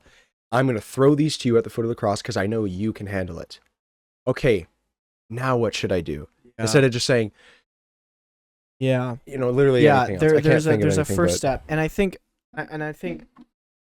to this person, I want to say that I understand where you're coming from in the sense of like, if there's not going to be a prayer that we pray to God where he's going to be like, oh, that wasn't good. I was expecting this. That's not going to happen. And I see what you're saying, and I get that, and I understand that. But there also is a portion where, like, if God speaks to us, I think he expects us to listen. And if there are moments where he expects us to, I think what you were just saying, like confession. Yeah, and I actually want to talk a little bit about confession. I think now, and I think specifically, like, confession is such an interesting one because it's we don't need, like, there's things, there are sins that we commit know about. That's those. You don't know. So I think confession. I don't think confession is fully an expectation. I don't know. It might be. I think it might be. But I think even more confession. I don't think confession is necessarily a full expectation. I think it is kind of expected, but not. I'm sure he likes it. I think he likes it, but confession is more of an act of love, of saying, God, I have done this thing. I have done this thing, right? I have done this thing that it's, I know it's not good. I know that I shouldn't have said this thing to this person, or that I shouldn't have thought this way about this person, or whatever it might be. But Lord, I know it's wrong, and out of love, Lord, I just give this to you, and I confess this in front of you. I don't know. I think it is an act of love. It's an act of saying, yeah, you recognize that what you did. I mean, even think about any relationship. Why do we bother? Why do we confess to our friends? Because we know that it almost strengthens a relationship. You think about it. Like if I do something wrong against you, and even if you know about it or you don't know about it, and I'm like, Jonathan, hey, like I called you a name, whatever. There's almost a trust built. I think our relationship gets a little bit stronger because, okay, I can trust this person. I trust that you're not actually going to get upset with me. And you can trust that, oh, Cole actually cares, loves me. He's willing to just, even though, and the crazy thing is God knows what we've done.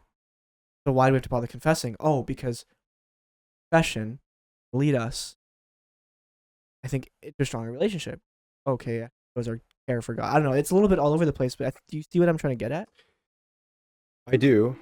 And that can also be used for relationships you have here on earth with with family members or friends. I think the reason it's important to confess to God is not you're not confessing to him because you want to keep him in the loop of what's going on.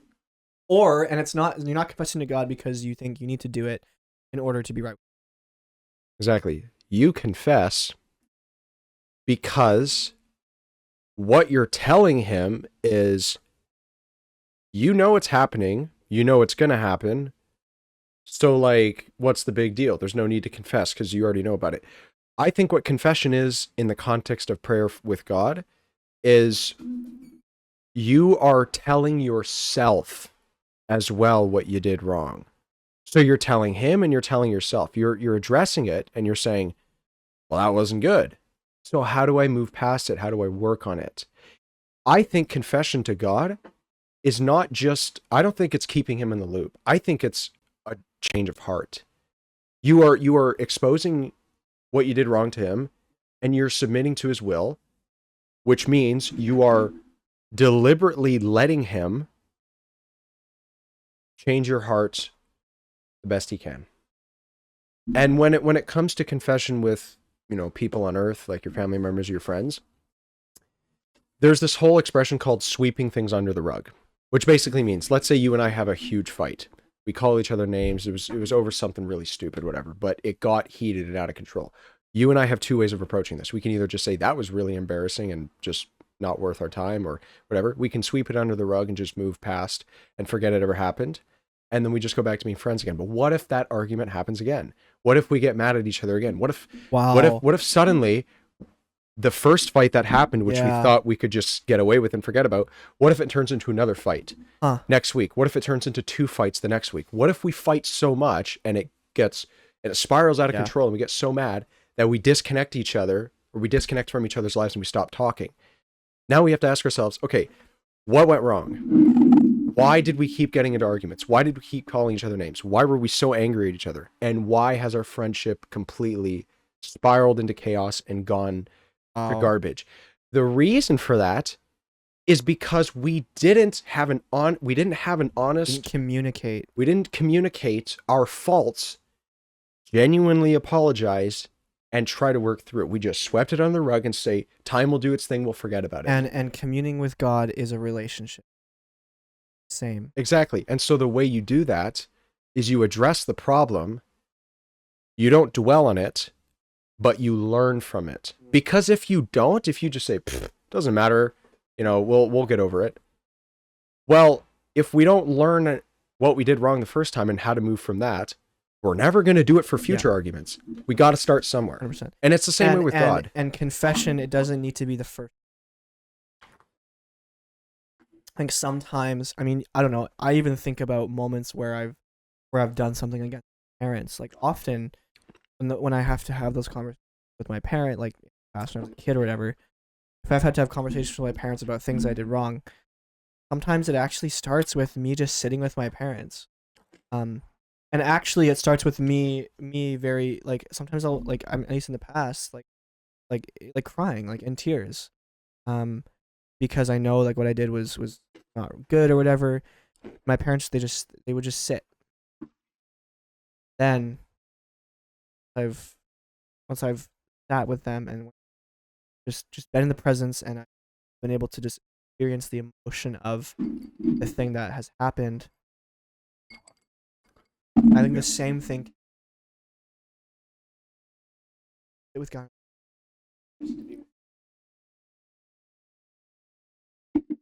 Sit. That's the way. That's this way. And going against you. And again, and it's the whole idea, like, he already knows. Right? Like, he knows that you've done it. He's already probably forgiven you for it. But again, it's that act of love, of saying, yeah, even though you know and you give this to, and to take the thing that's unspoken and then what happens from there is, yeah, you get an opportunity then be like, God, okay, might happen again, but God help me. Truth. What does it say? And lead us not. Some people don't run back to God, right? Because you were talking about what's his name, Brother Lawrence, how he's like, okay, sinning doesn't deter me from running back to God. Some people choose to do the opposite. They choose to say, I'm not running back to him now. And what they do is they say, he can't be patient with me, because they imagine themselves in his role. They'll say, there's no way, if I was God, I wouldn't be patient. So there's no way he's patient with me. And it's like, yeah, but he's not full of sin the way you are. He's much greater than that. He is so patient. He is so forgiving and so merciful. Not something to take advantage of. Keep that in mind. But if your main concern is the second I go to him, he's just going to scream at me, that's not him speaking. Oh, here's something I wanted to say earlier too. Okay. I think I know why people have those thoughts, right? That's not God speaking. That's the enemy speaking. And there's a quote where it's like, I don't know who originally said this. Yeah. When it's like, you can pray to God for whatever you want, but there's always two people on the phone listening to your prayers. The Holy One and the Evil One. I think another huge reason, and back into the transactional consumer mindset. We live in a society, especially in the more specifically, where it is so like it's focused on, like, even when you enter into any relationship with anyone, it's like, what can I get? Oh yeah. Right? We're focused on that. It's so consumer mindset, so transaction focused, and so we actually look at the gospel message, Jesus dying on the cross, as a transaction.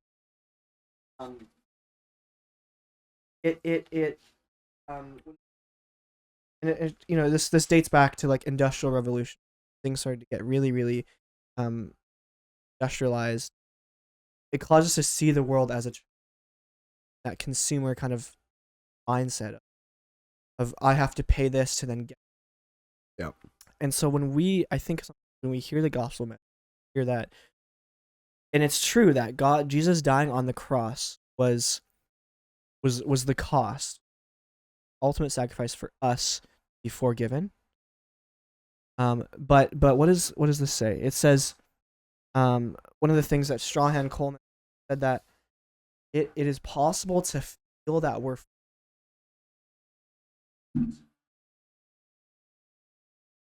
That is insane. So it's possible to enter into prayer with this mindset of, okay, Lord, forgive me. That's so true. Lord, forgive me. Wow. Lord, forgive me, and then that's kind of it. But because if we enter into prayer with just that mindset of, okay, you, like that transactional mindset of, you died so that I could live, and so every time I enter prayer, I have to make sure I confess my sins, kind of, that kind of weird kind of thing. It's like a daily quest. Yeah. It's like every morning I have to do this, otherwise I'm not gonna be right with God. Turn it into a transaction. You turn it into this idea of, okay, he doesn't even like me, he gives me.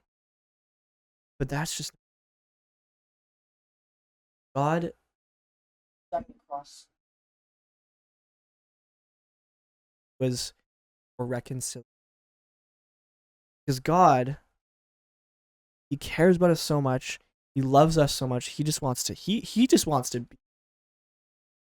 be able to speak to us, sit with us, and yes, through that there's going to be things that he's going to expect us to do. But most importantly, he just wants to sit. That's why he died, went through all of that, was so that he could sit with us, because he likes us, loves us, and he cares about us. And this next line he said was, prayer can be savaged by the need to win God's approval. Isn't that crazy? Can be savage. What is just this idea that it can be overshadowed. It can be just overwhelmed with the need to win God's. Enter prayer with this mindset of, okay, I gotta win God. I've done all this.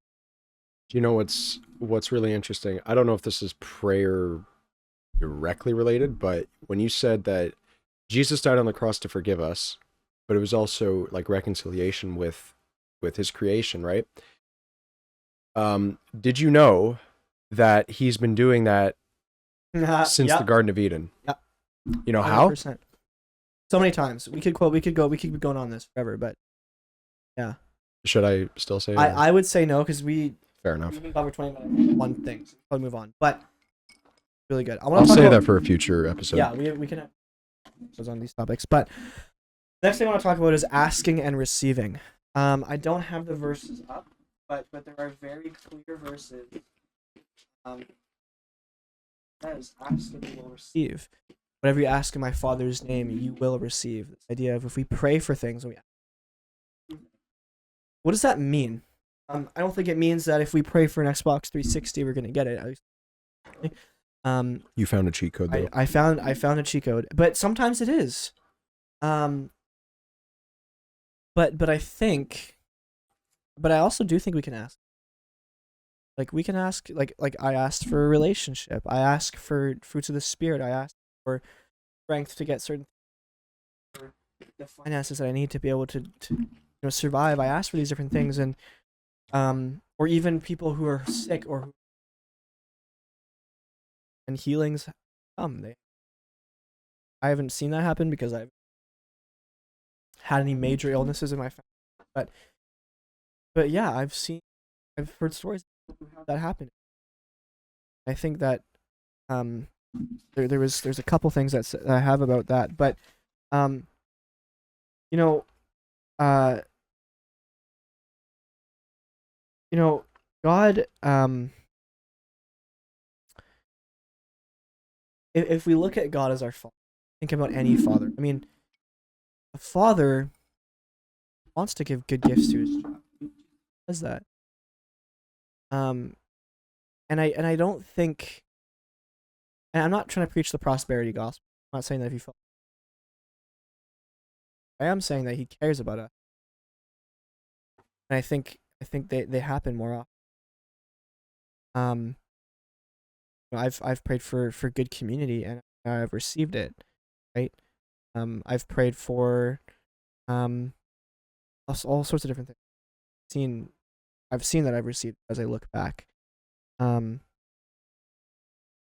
Yeah, that makes sense.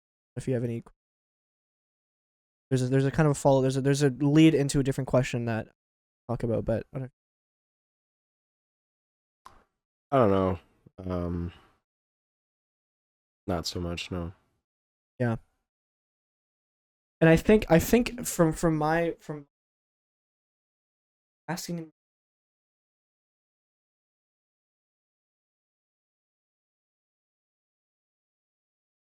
a lot of Pentecostal really see healings, those miracles, ask for them. But even the Strahan Coleman guy, he grew up Pentecostal. Growing up, he would have constant healings, constant miracles all around him. He was clearly moving. But then there came a point in his life where he was super he was bed rest for a very, very long time. And he had a lot of questions, things that he kept asking, wasn't hearing anything. And there came a point where he was like, look, like, this point, Lord, you're not really giving me any answers, so I'm just gonna sit with you. That all of a sudden he didn't get any answers, but he started to experience the Lord. Very beautiful. Things that were happening around him all of a sudden felt more joyful, felt more exciting.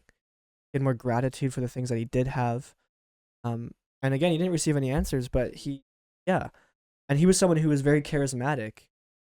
But then he came very contemplative, and he actually realized. Said this in a. He said, "I actually think contemplative prayer, very, very charismatic. Contemplative prayer. You're not actually. You're still acknowledging that power. You're saying, Lord, you're here and you are good, and I know that you're here, you're actually power. The same way, or just you're here, heal this person. Or they're more vocal about it, whereas a contemplate power that God is here. Still just as That's because you're dwelling in his spirit in that yeah, regard. Like you are. and both are Yeah. okay. There needs to be both.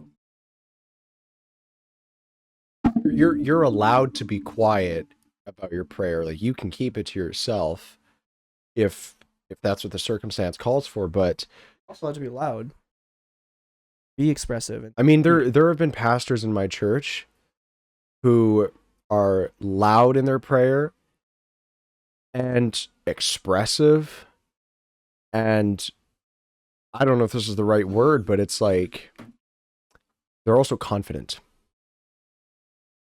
in the sense that like they fully trust the Lord and they're confident in the yeah, I don't know if that was Yeah, the right word, that but makes sense. anyways, My next question is: this is what I was leading into. Is how how do we respond to unanswered? I'm praying for someone who is sick, cancer, and I pray for them constantly. God, heal them, heal them, heal them. I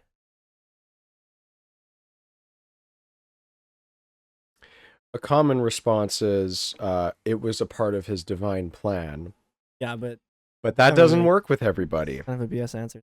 So what I look at it as is sort of if there's an unanswered prayer, the a very natural response is you're either angry or disappointed. And you know what it can also trust? A lack of trust in God. So the response to that won't always be positive. We have to be honest. There will be negative feedback on our end.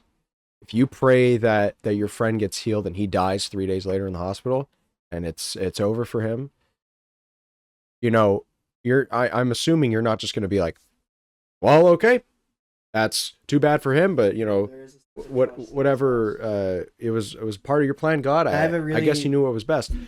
There you will feel in your heart you're going to feel almost backstabbed by God.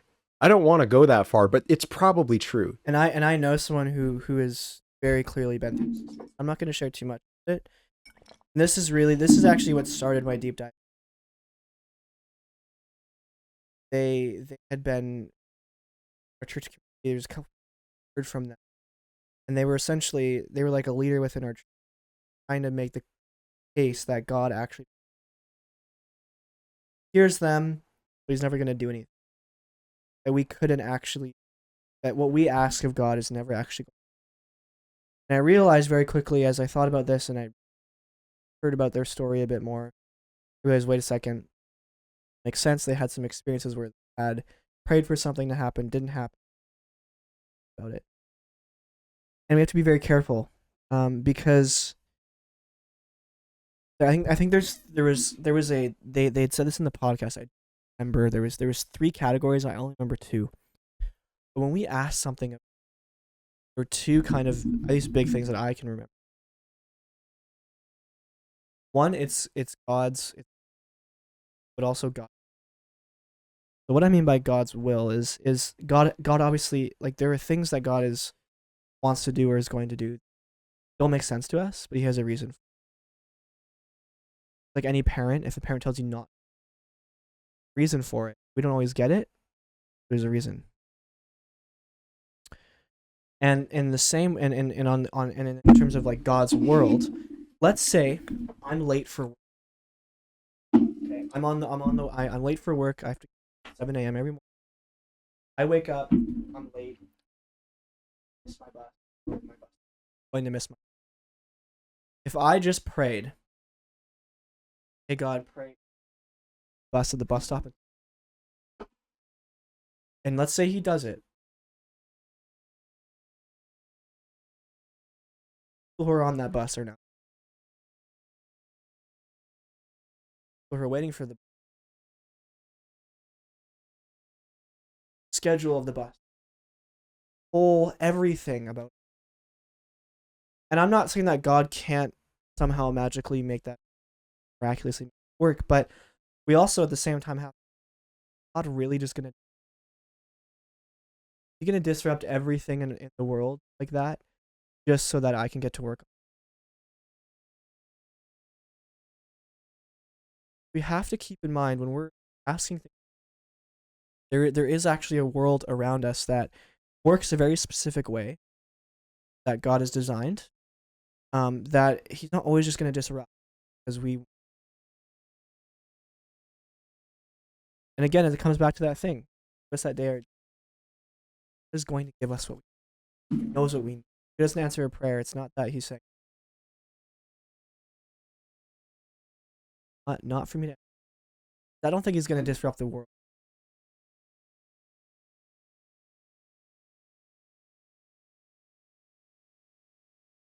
Back to that. Well, because it does two things. It keeps the schedule rolling, which means everyone else, Yeah. their day still flows the same way. And then if you're late, it teaches you a lesson. Get up earlier. My better prayer is actually, say I'm late for work. My better prayer is to Lord, help my coworkers. Yeah. Just, you know what I mean? That's a way easier. Same kind of like it. You know what I mean? So it's like you have to kind of, and sometimes you have to rethink about what you're praying. Not exactly how, like you have to rethink about not what you're praying for, but how you're praying.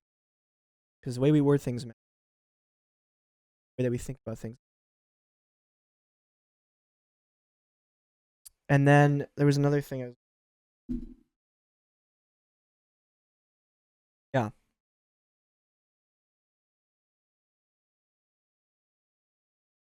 There's often times like if I'm late to work, I most of the time won't actually.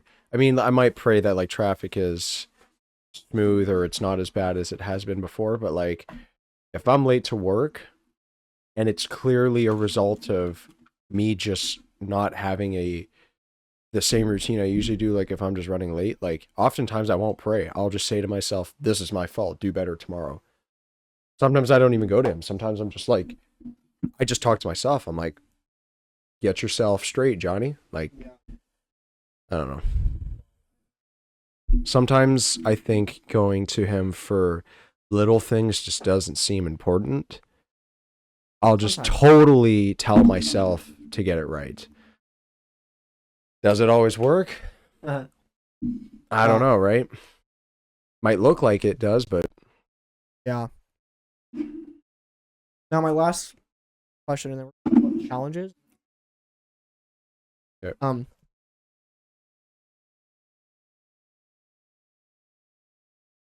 I think we talked about most of these challenges. The two ones I want to talk about is this first one is challenges that was finding the. Oh yeah, I probably mentioned it a few I times don't know. Yeah, I alone think in this episode, but the one who said this, I think, and I think that's part of the expect.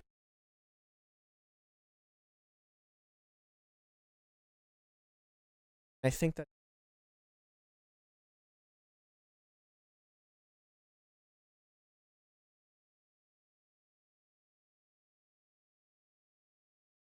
I and come to a point where you can articulate trust them, God, but it doesn't always need to be that. John Mark Comer in that podcast, he talks about kind of like four different ways that we can. Um, this isn't in a particular order. This isn't like a stage 1, 2 process. It's just four different ways that we can enter into. And when we enter prayer, we'll enter in one of these four kind of ways. So it's talking to God, talking directly to God, talking with God, listening to, or just be. And I don't think, and so like I said, and with that is sometimes we just kind of know what to say. You don't really have, so you just sit.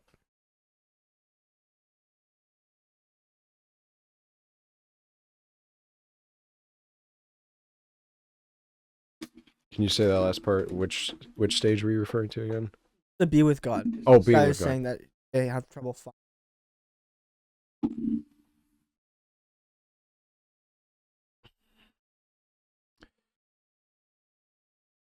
I don't know. I think I think being with God is the more, dare I say, friendship aspect of what Jesus invites. Because when you're being with him, you're not necessarily going to him for advice. You're not necessarily laying out your problems. You're just simply in his presence. And you're appreciating the time you have with him. I think the Nelson example I gave earlier is a good example of being with God. Yeah. Because you know what I did? I didn't go to him for advice. I didn't lay my iniquities on him. You know what I did? I looked at the stars. I said, wow, you really did that. You counted all of them. You named all of them. You gave me these friends. Like, and you're here with me every step of the way. And I was just like, you are awesome. It doesn't need to always need to. But I had a problem with this, not in Nelson particularly, but like I have had those moments before being with God where I just kind of like keep it real with him. And when I was at Squia earlier this year for like the family retreat for the weekend, Yeah. my pastor and I and a whole bunch of others, we went on this like little hike in the trails up. And on the way back, I had a conversation with him because I was just kind of questioning my faith, doubting, all that sort of stuff. And I kind of just wanted his opinion because he's more experienced than I am. And we got to the point where we were just talking, and I was like, this is insane because Jesus is right here with us. And my pastor's like, yep, you're right. And I'm like, That was literally my next thing. That's my next. and I was like, but he knew this conversation was coming, so this is no surprise to him. He's probably like he's probably bored of it because he knew it was coming. And then my pastor said, well, Jesus was delighted to see it coming, and he's delighted it's happening right now. So he has foreknowledge of the conversation coming. He knows what we're going to say. He knows how it's going to be said and how it's going to be done. But when Jesus is actively living in the moment where my pastor and I were talking about what we were talking about,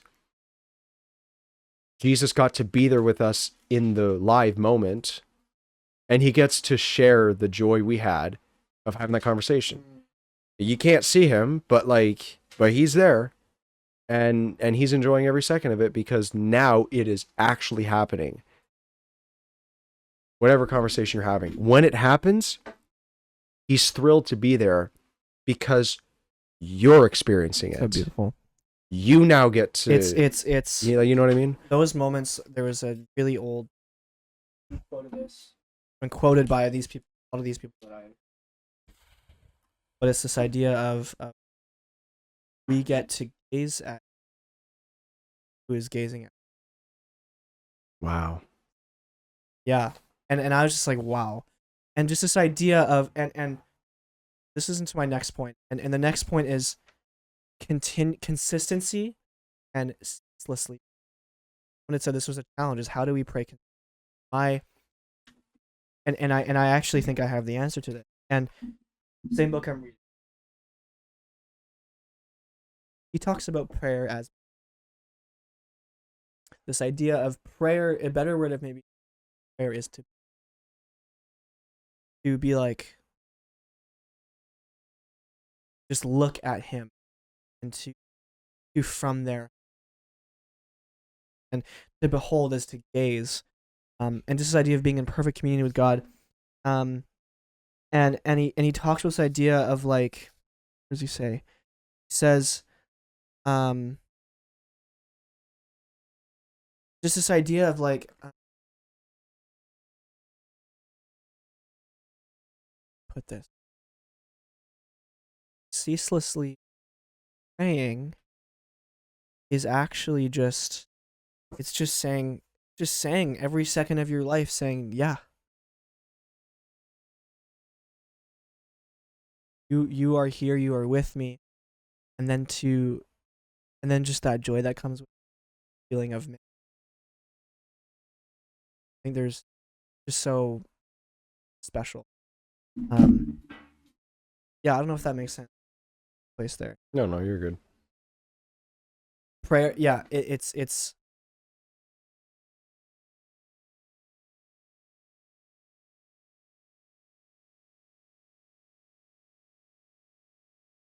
Sometimes it's hard to do that though, because at least in my experience, like there are days where I just feel totally alone.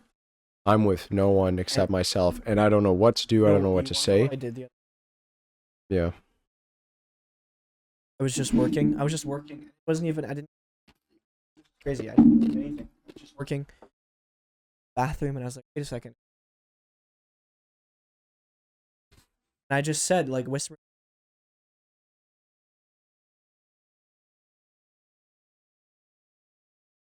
I just recentered. I didn't ask for anything, I didn't hear anything, I just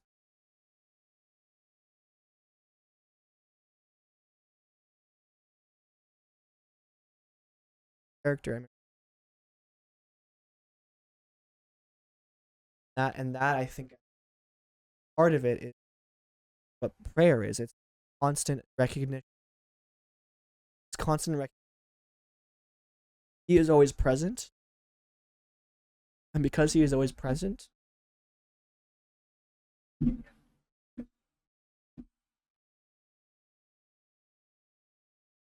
But is it always possible to invite him into every single moment of your life? And the reason I ask this is because, like you were saying, you were like, oh, you're in the bathroom, you didn't think about Jesus, and you caught yourself doing that. So you just said his name and you felt his presence and you felt his well, peace. what do you don't think that's possible?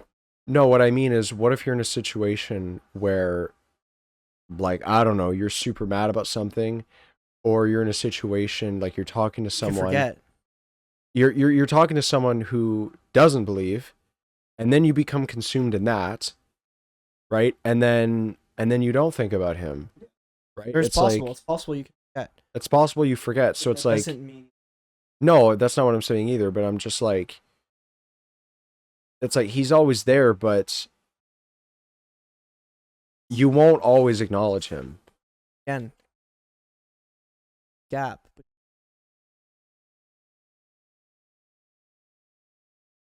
Here's my question. I think somewhere in Hebrews it talks about this, about like sinning willfully and then our prayers are not heard. Is it actually possible? Because I know that Jesus is with us at all times. Is it actually possible for while we live on this earth for Jesus to literally turn his head or to turn his face from us and to just not see us for a brief moment? Is it actually possible for him to just like go, I mean, you're not there right now? I haven't seen a scripture that says, I don't know. I don't think so.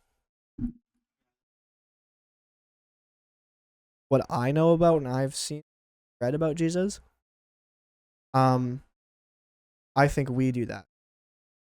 I don't think he. So we turn our face from We him. can for sure turn our. I don't think he ever does. Um, yeah, I'd be curious to know what that. I forget which. I'm pretty sure it's Hebrews. Yeah, I don't know if that's what it's talking about. It doesn't seem in line with his character. No, no, but what I mean is like sometimes when we pray to him, like, okay, maybe he doesn't turn his face from us in the sense that we become invisible to him, but maybe he just like, maybe the prayer isn't interceded to him. Like maybe the Holy Spirit deliberately decides that prayer doesn't go to the Father because it's out of bad intention or bad faith. Or I don't know how that. neither do I. That's It's just the Trinity stuff is all. that's just a thought process I have. There's no God scripture that hears backs all that our up. prayers. I know that, and what he does with those prayers, we won't really. If I'm wrong on that, you can correct Yeah, me, I don't right? know. Like We don't know. That's a good. That's a really good. Really good. But probably get a talking to from some of the church members. No, but anyways, um, yeah. I've covered everything that I would want. I think there's a lot of really the responses we got for sometimes it's just because you need to talk. I think I really want to emphasize that God actually hears your prayer. Things you say to him, communicate to him, they actually do matter. And yeah, and again, I this person I heard said that God doesn't actually hear our prayers, or that he does hear our prayers but he doesn't do anything with them, and that's just not. He does hear our prayers and he does want the best for us, and he does do something with them. And when he doesn't do something with them, there's a very real reason. I think often we have to kind of approach that with a heart of, hey God, like I don't get it, but I'm gonna trust. Um, and it's the same way with any parent. Okay, when you ask something of your parent, they do it. You're not always gonna know the reason why, but there's a real reason why. Um, Another thing they said was guidance, relationship with him, giving him praise and thanksgiving for he is worthy. I think that's beautiful. Prayer can be like worship. You can hallow God. Um, A very specific example is like what's it called? Like if I'm ever doing a road trip, like even like the Nelson one, for example, or if I'm doing another road trip with anybody else, with one of my friends, um, like there are some times where, I mean, like even in Nelson, I did this, I'm pretty sure, where like I just went outside and I just smelt the fresh air. I literally yeah, just went, I said nothing, but I just did this, and I was just like, I really am on this vacation. I really am here. God has given me the opportunity to be out here with my friends. Like I said nothing, but God understood everything how I felt in that moment. So that's like two that's things. amazing. That's like prayer. Yeah, It's like thanking him, and it's worship. yeah, Because you're acknowledging that he gave you the ability to be in that scenario. yeah. That's incredible. I don't know. I mean, we could do a whole episode about We worship too could, if we wanted we to. could, we might. Um, but in regards to prayer, it's just like, yeah, I think there's a lot of presuppositions with prayer, and I think when you're younger, scripted prayer is more likely to be, at least in my experience, the scripted prayer, which I talked about There's room earlier. for that. That was my entire prayer mindset as a kid. Ask and you will receive, and if you don't pray, you're in trouble. We can. But Yeah. prayer is just, it's so much more than that. It's just like, Sitting. It's just being. here's another example too that I'll use. There was this, so you know how a lot of like influencers, whether it's YouTube, Instagram, TikTok, whatever, you know how they'll like do skits where they play different characters in one skit. So there was a guy who basically played himself and then played God. So it's kind of like, you know, what would happen if you could literally see God? What would happen? Whatever, just kind of how God feels, right? And this guy goes up to God, and God's like, "Hey, how you doing?" And then he's like, "Oh, hey, God, you know, I just have like a few questions for you." And then he basically gives him a paper with all of his prayer requests. And then God's like, "Oh, okay, cool. You know, I'll read these over and, you know, see what you want. How are you doing?" And he's gone like that. He Yeah. he gives God the piece of paper That's with his so request, cool. and then he just runs away as fast as he can. And God's like, "Oh, I was really hoping to see how you're doing recently, but you're gone." And that kind of goes back to that transactional thing. So it's like, Yeah. That's a crazy sometimes, skit. Yeah. even though Jesus knows you better than yourself, sometimes he just wants you to speak to him as And well. Like he wants a yeah. relationship. That's what prayer is So too. cool. It's just it's the verbal aspect of having a relationship with him. And another thing you were just saying too, with the request thing, God sometimes already knows, but He also wants us to ask. Because If then we're being honest about what we want. this has been Wait. really good. I think we'll probably wrap up. Oh, it's gonna be a very long episode. I think, have we Probably reached the longest 2 one. hour This is mark? probably the longest one. Yeah, this is for sure 2 hours. But thank you guys for watching.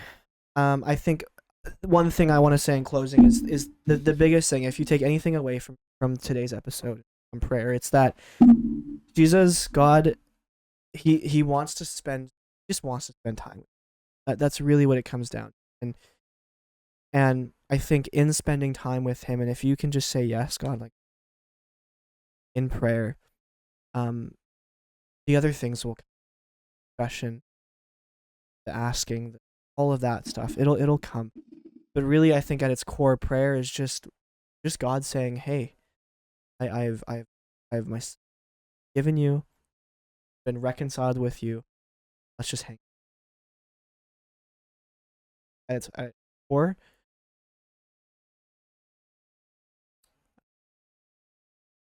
yeah, we're gonna read those even just as you enter. Yeah, just maybe pray with us. Yeah, let these words that we have been taking some time in our go through, just let them soak and really just really just pray these words out loud. I don't know how you want to do this. Or do you want to do line for line? All right, actually, I have an idea. I'm going to totally do this on the fly. You read the Lord's Prayer, and then I'll end off with a benediction. Okay, sounds good. All right. Alrighty, so, yeah, our Father in heaven, hallowed be your name. I'm already feeling it. Your kingdom come, your will be done, on earth as it is in heaven. Yeah, give us today our daily bread. Give us our debts. We forgive our debtors. Lead us not into temptation, but deliver us from the one. Yours is the kingdom, the glory. Amen. And now for the closing benediction. Spontaneous. The Lord bless you and keep you. The Lord make his face shine upon you and be gracious to you. The Lord turn his face towards you and give you peace. Go in peace.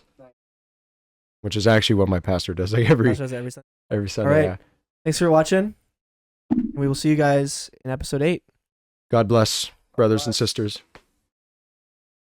Thank you guys so much for listening. If you made it here, it means you've listened to us ramble on for almost 2 hours. So thank you so much. We really appreciate it. It means a lot.